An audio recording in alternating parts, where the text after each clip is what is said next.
I ain't joking. All right, so we have to grab the air from heaven to be able to breathe in this fleshly world, in this physical world.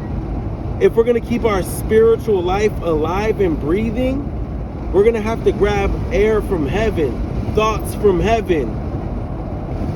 The enemy is going to try to distract us. The Bible says that the enemy is like a roaring lion seeking whom he can devour. So he's going to try to roar, showing us something he's going to try to scare us with or distract us from the spiritual realities with the physical realities or with the realities of this world, with the secular realm. But what we need to do is take every thought captive to the obedience of Christ.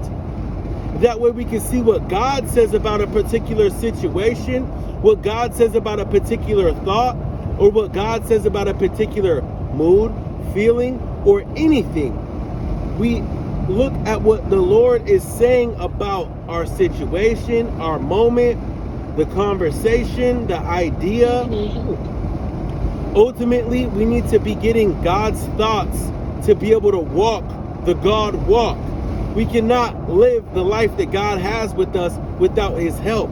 Now, how we access his help is with prayer, because I'm just a man. So I'm going to think like a man. Unless I'm reaching up to my King, my Holy Father, then I'm going to be thinking like a man. But I'm going to be reaching up to God with prayer, and he's going to show me how to think. He's going to show me how to act.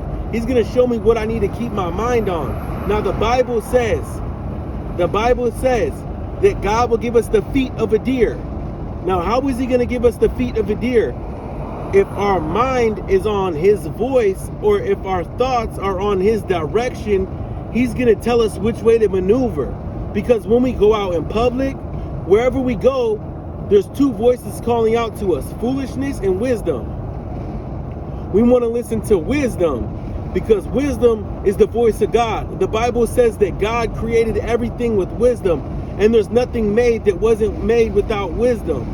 So if we want to operate in this earth the way the Lord wants us to, we have to be listening for what he is saying about everything and getting his wisdom. That way we can walk in his will, because his will is going to be guided by his wisdom. Type amen if that makes sense.